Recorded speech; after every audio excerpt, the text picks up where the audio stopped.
Cette prédication, c'est le prolongement de ce qui a été dit le dimanche dernier. Luc au chapitre 18, à partir du verset 9. Il dit encore cette parabole en vue de certaines personnes se persuadant qu'elles étaient justes et ne faisant aucun cas des autres. À l'endroit de ceux qui se disaient justes, qui s'appelaient des justes, mais qui avaient le mépris pour les autres. Suivez bien, hein? On va parler de deux individus qui vont se détacher. Et ces deux personnes-là feront l'objet de deux enseignements comparatifs. Deux hommes étaient montés au temple pour prier. L'un était pharisien et l'autre publicain. Le pharisien, debout, priait ainsi en lui-même. Oh Dieu, je te rends grâce de ce que je ne suis pas comme le reste des hommes qui sont des ravisseurs, mais qui sont ravisseurs, injustes, adultères, ou même comme ce publicain. Je jeûne 2 fois par semaine.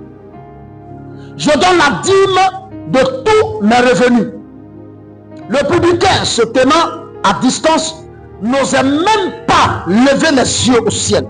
Mais il se frappait la poitrine en disant: oh Dieu, sois apaisé envers moi qui suis un pécheur. Je vous le dis,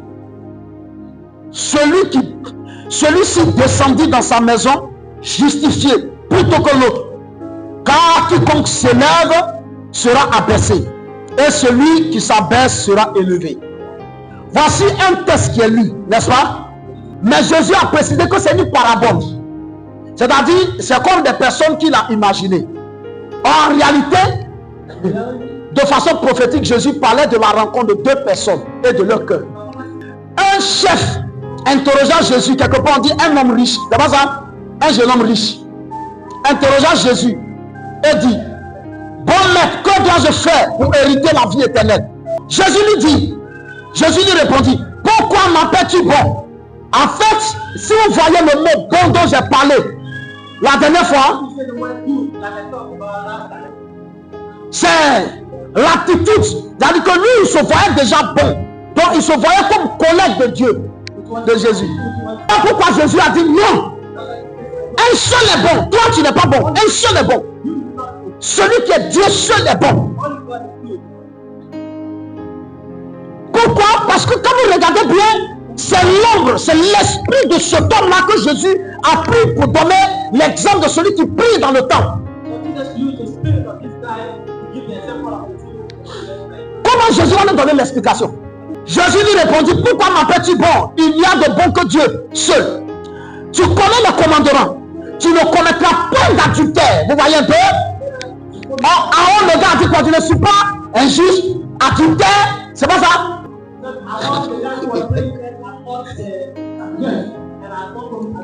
Tu ne tueras point, tu ne déroberas point, parce qu'il a traité le publicain, là, c'est les agents d'impôts que les gens considèrent comme les voleurs. Donc il dit: tu ne voleras point. Et tu ne diras point de faux témoignages. C'est pas ça? Pour lui, Jésus lui disait: tu as dit faux témoignage dans le temple. Le gars dit: non, j'ai révélé sa propre vie. Tout le monde est au courant que lui là c'est un fautif. Est-ce que vous suivez bien? Quand Jésus a fini de dire ça net, regardez, il dit: j'ai dit-il observé toutes ces choses dans ma jeunesse. Est-ce qu'il n'est pas l'illustration de celui qui a prié premier là? C'est pourquoi je vous ai dit, quand on dit juste là, c'est pas celui qui ne pêche pas, qui ne fait pas ça seulement. C'est au-delà de ça. Quand il a fini de dire, voici ce que Jésus va lui dire. Jésus lui dit: Jésus ayant entendu cela, lui dit: il te manque encore une chose. Vends tout ce que tu as, distribue-le aux pauvres, et tu auras un trésor dans les cieux. Puis viens et suis-moi. Il a refusé. L'histoire dit: il est parti tout triste, c'est-à-dire qu'il n'a pas accepté. C'est pas ça? Quelqu'un, quand on parle d'offrande, Et puis il est triste et qu'il n'a jamais voulu donner. Même s'il donne, c'est que son cœur n'a jamais été d'accord. C'est pas ça? Pendant il est parti tout triste. Et puis Jésus dit, oh, c'est difficile pour les riches d'aller au paradis. C'est qu'il n'a pas respecté ce que Jésus a dit. C'est vrai, mais c'est faux. Raison pour laquelle il dit, le méchant ne peut pas dormir dans sa maison pendant 100 ans. C'est pas possible, il faut qu'il meure. Tu ne peux pas être méchant et puis tu vas avoir la même bénédiction que les justes. C'est impossible. Mais qui il appelle le juste? Il y a un homme qu'on appelait le chef des publicains. Il vient en église, hein? Mais personne, tout le monde. Ici, là, la Bible a dit que le publicain allait prier aussi. C'est ça, non? C'est que les deux ont accès au temps. Mais le mépris a fait qu'il y a un là, il ne peut même pas regarder le ciel. Parce qu'on le condamne à tout moment. Parce qu'à tout moment, on lui rappelle qu'il est fautif, il est impudique, il a tuté, il est méchant. Oui, c'est mauvais. C'est très mauvais de faire ça. Mais on l'a condamné déjà, Mais comme il aime Dieu, il dit, oh, sois apaisé. Si tu n'es pas apaisé, il n'y a pas le paradis. Vous comprenez? Il n'a même pas osé lever la tête même pour se réjouir de sa prière. Non. Il est parti tout triste. Parce qu'on lui a rappelé qui il est. Et Jésus a dit, ce qui est impossible aux hommes est possible à Dieu. C'est ça, non? Mais ça, c'est juste parmi les fautifs. C'est là qu'on vient au chapitre 19. Parce que c'était le même chemin, hein. Il partait à Jérusalem. Et il est passé par Jéricho. Or, la Bible dit que Jéricho et Béthanie, là, la distance, ça ne vaut pas 20 km entre les deux. Ce qui s'est passé à Béthanie, parlant de résurrection de Lazare, a interpellé tous les habitants d'Adjamé, qui est Jéricho. Donc, les gens sont sortis.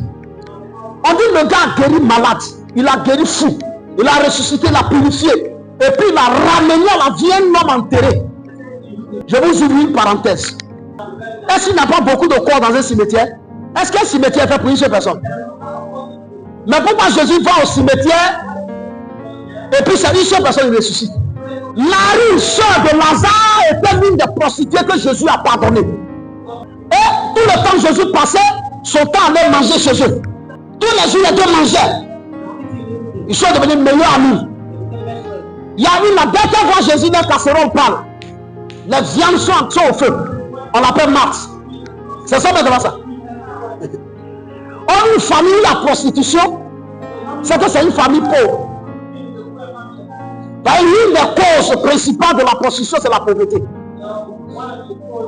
C'est pourquoi on n'a pas parlé des parents de Marie, Marthe et Lazare. Mais il y a l'amour pour le Seigneur qui s'est démontré dans nos flammes, qui s'est démontré dans l'amour du prochain, a provoqué une résurrection qui a impacté tout Israël. Un homme riche boit du vin, se réjouit seul. Et il dit qu'il est riche. Oh, Dieu le voit qu'il est pauvre. Le jour va mourir là. La résurrection ne le touchera jamais. Le péché t'a couvert parce que tu es riche. Tu te permets ce que tu veux. Tu règnes en maître. Et toi tu couches avec toutes les filles que tu veux. Tu appelles la fille et puis dès le claquement du doigt est là. Dans tous les hôtels. Là-bas, ta carte d'identité est connue là-bas. Parce que c'est toi qui es le meilleur. C'est toi qui sais lancer rien. Un agent du diable. Quand on parle de foi dans l'église, tu es le premier à combattre. Tu es le premier à attaquer. Parce que ton argent est fait pour la prostitution et l'impureté, l'adultère. Mais jamais pour l'œuvre de Dieu. Quand il s'agit de prière de Dieu, tu n'as pas l'argent. Tu critiques que les pasteurs sont des voleurs. Mais tu as l'argent pour acheter portable et voiture. Pour donner à tous ceux qui sont cachés dans le secret. Et tu te noies pour l'enfer. Dieu t'interprète ce matin. Jésus-Christ te parle ce matin. Revois le temps de ton cœur. Là où tu investis ton argent là. Soit ça te sauve ou ça te tue. Lazare, qu'est-ce qu'il fait? Il sait que sa vie n'est pas bonne. Quand il a entendu parler de Jésus, il dit, je vais lui prouver que je l'aime. Je vais lui prouver que je l'aime. Il dit, mais qu'est-ce que je dois faire pour prouver que je l'aime? Lazare et Zachée sont le contraire du jeune homme riche. Parce que l'homme riche, il dit que si moi, je suis à la maison, je bois mon vin, je fais tout ce que je veux, tout le monde m'acclame, je suis le boss, que chaque dimanche, je vais à l'église catholique, à l'église méthodiste, je vais à l'Assemblée de Dieu, je vais dans Harris, je vais dans tout, et que je viens, mais je suis sauvé. Ça ne te sauve pas. Ça ne te sauve pas. Il y a une chose qui te manque. À l'église, ta main est dure. Pour l'œuvre de Dieu, ta main est dure. Tu n'es pas prêt pour t'investir pour le royaume de Dieu. Jésus dit au jeune homme riche, il te manque une chose. Cette chose qui te manque là, celui que tu condamnes à ça. Parce que lui, la salle que tu n'en as pas, je pardonne ses péchés pour qu'il soit à ta place. Est-ce que quelqu'un m'entend? Est-ce qu'une oreille m'entend? Zachée dit, dans Luc chapitre 19, Seigneur, je donne la moitié de mes biens aux pauvres. Je me dépossède de mes biens. Les pauvres n'ont qu'à prendre la moitié de tous mes milliards. Ils n'ont qu'à prendre. Tout ce que j'ai volé là, je rembourse de la plus rigoureuse de la manière de la loi. La loi dit si tu as volé un animal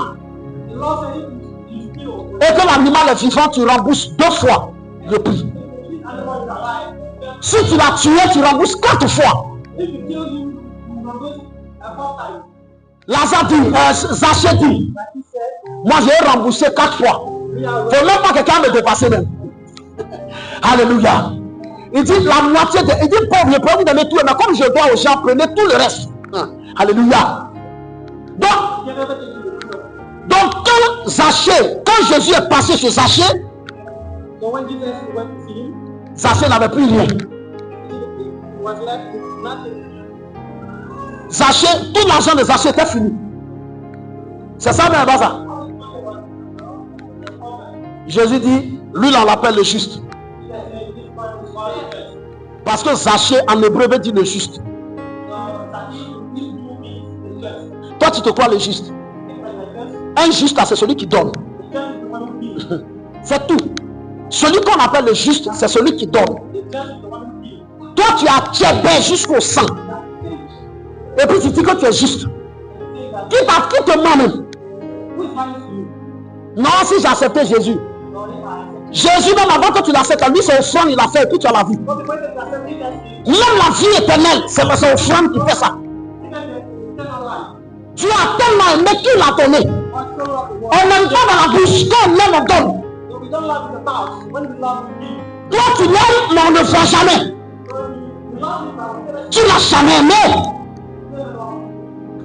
Vous comprenez? Donc arrête de te blaguer. Si on est ici pendant des années, et que tu ne donnes pas, tu connais ta place, le jour que tu vas mourir, il ne faut pas nous faire pleurer pour rien. Tu connais ta place où tu t'en vas. Ne dis pas qu'on ne t'a pas dit. Esprit d'Attiébé. Revois ta manière d'adorer ton Jésus. Celui qui aime, il met tout son argent dedans. Ça ne veut pas dire qu'il est fou, qu'il est bête, non. Ce qu'il doit donner là, il donne. Et puis se charge de l'œuvre de Dieu. Les pauvres sont lui-même sa préoccupation. La veuve est sa préoccupation. L'orphelin est sa préoccupation. Le pasteur est sa préoccupation. L'église est sa préoccupation. L'évangélisation est sa préoccupation. C'est comme ça. C'est ça l'appel que Dieu est sauvé.